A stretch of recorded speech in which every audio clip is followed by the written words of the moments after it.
नमस्कार, यूपी का मुसलमान देख रहे हैं आप। मैं हूं आपके साथ परवीन शेख। संभल की शाही जामा मस्जिद और श्री हरिहर मंदिर दावे से जुड़ा विवाद एक बार फिर सुर्खियों में है।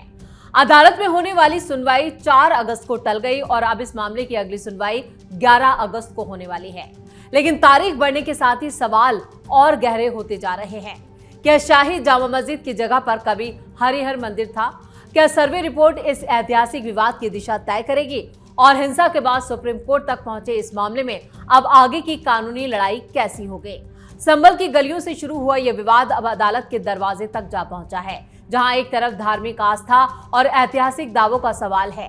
आज के खास शो में संभल जामा मस्जिद बनाम हरिहर मंदिर विवाद की शुरुआत से लेकर कोर्ट की अगली सुनवाई तक हर सवाल का जवाब तलाशेंगे।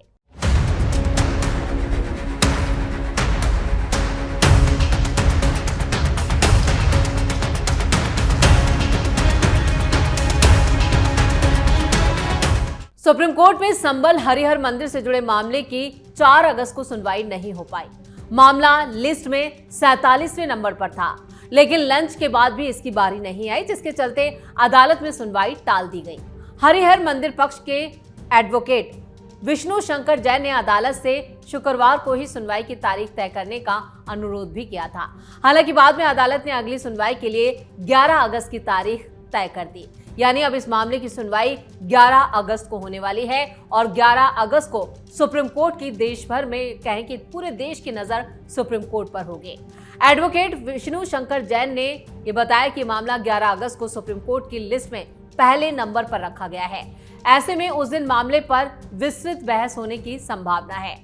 मंदिर का पक्ष कहना है कि 11 अगस्त को मामले की सुनवाई पूरी होने के बाद अदालत फैसला भी सुना सकता है। हालांकि आखिरी फैसला अदालत की कार्रवाई और सुनवाई की प्रगति पर निर्भर करेगा। पिछली सुनवाई 28 जुलाई को हुई थी, जिसमें शाही जामा मस्जिद इंतजामिया कमेटी के वकील ने करीब 1 घंटे 10 मिनट तक अपना पक्ष रखा था, जिसमें पहले 14 जुलाई को हुई सुनवाई में इंतजामिया कमेटी के अनुरोध पर 28 जुलाई की तारीख तय की गई थी।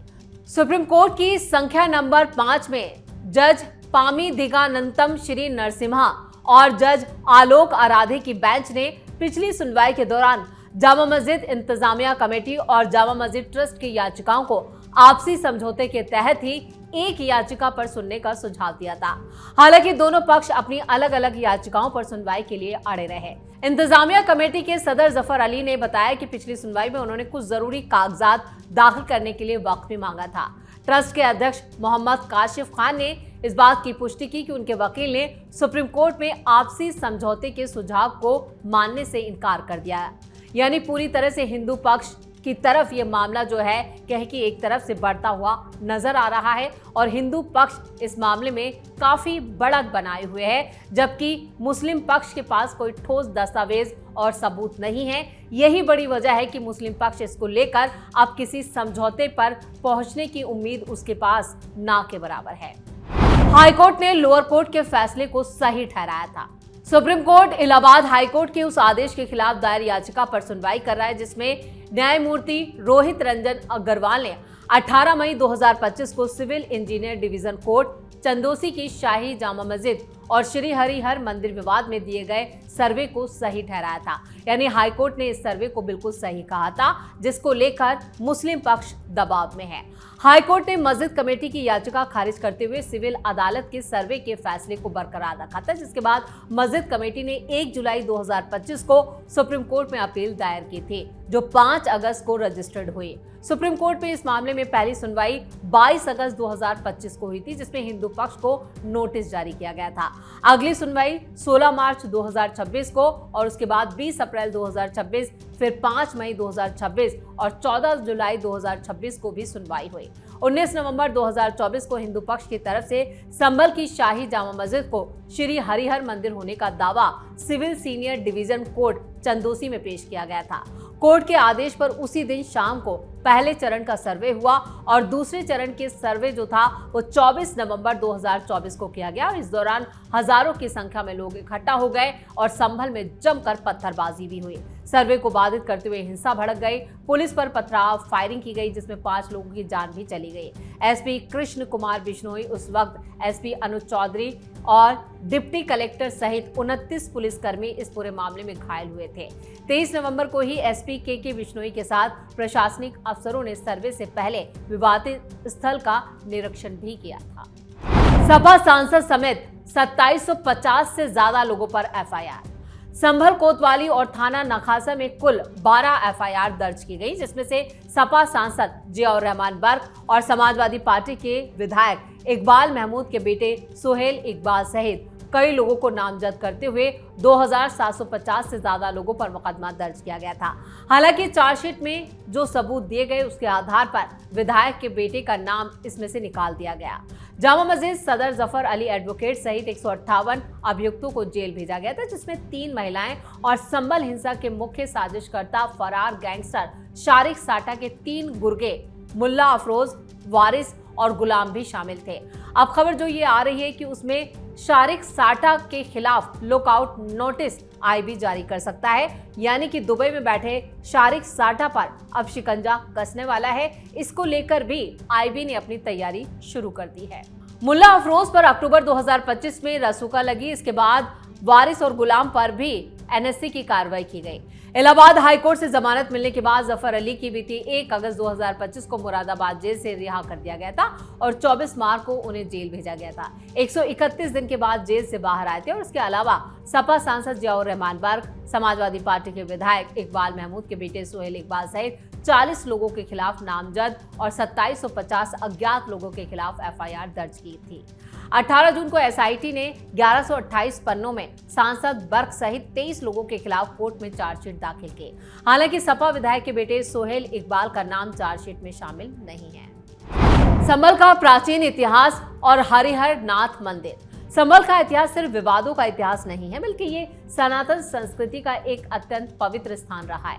प्राचीन काल से ही संभल हिंदुओं का एक प्रसिद्ध और आस्था का केंद्र रहा।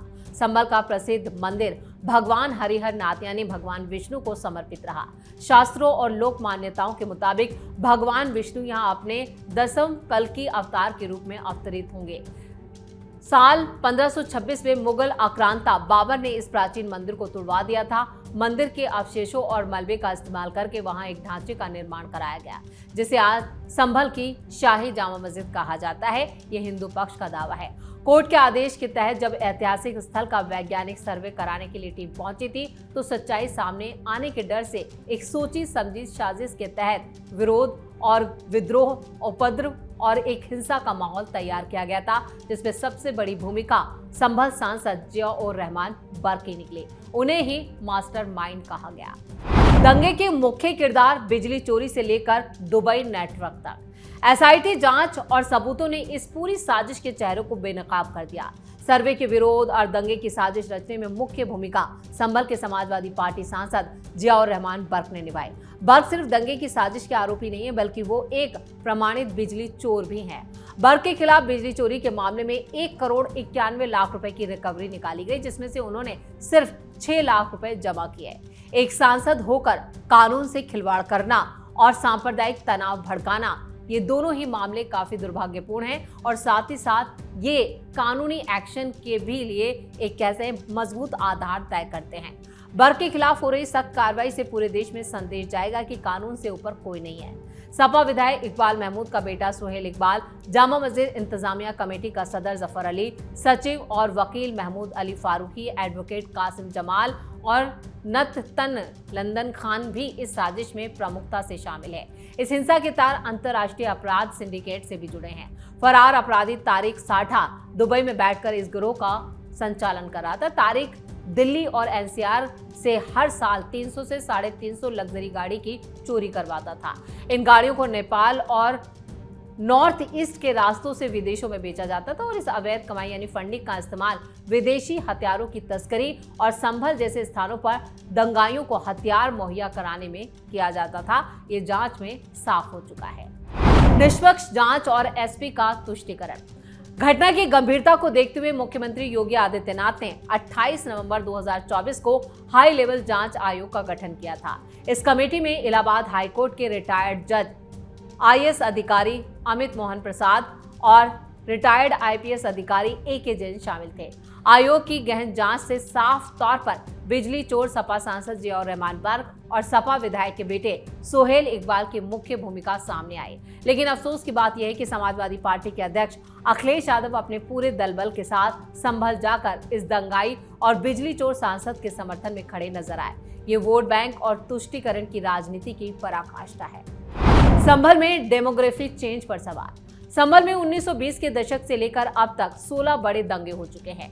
पिछली सरकारों की तुष्टीकरण नीतियों के कारण दंगाइयों पर कभी प्रभावी कार्रवाई नहीं की गई, जिसका नतीजा यहां पर डेमोग्राफी परिवर्तन के रूप में सामने आया। आजादी के वक्त संभल कस्बे में 45% हिंदू और 55% मुस्लिम आबादी थी।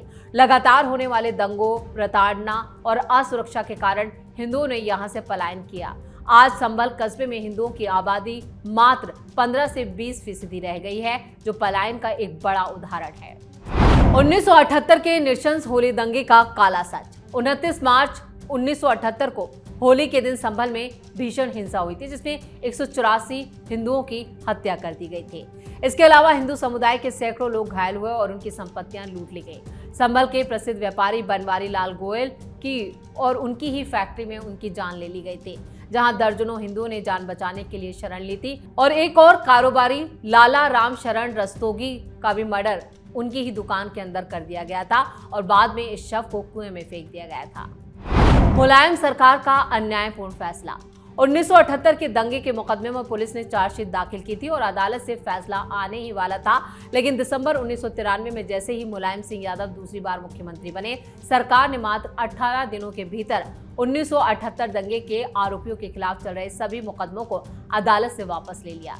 शफीकुर रहमान बर्क और आजम खान जैसे नेताओं के दबाव में मुकदमों की वापसी के बाद संभल के हिंदुओं को अपनी जमीन, मकान, पुश्तैनी मंदिर, ऐतिहासिक कुएं और बावड़ियां छोड़कर भागने पर मजबूर होना पड़ा था। बदलता उत्तर प्रदेश और कानून का राज। 1978 के दंगे के बाद से ही संभल में अपराधियों और दंगाइयों को राजनीतिक संरक्षण मिलता रहा, लेकिन आज उत्तर प्रदेश में मुख्यमंत्री योगी आदित्यनाथ के नेतृत्व में कानून का राज स्थापित है।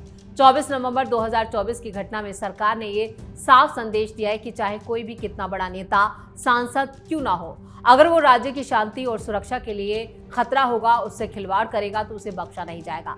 पहली बार दंगाई जेल की सलाखों के पीछे पहुंचे, उन्हें अदालत से सख्त सजा मिलना तय है।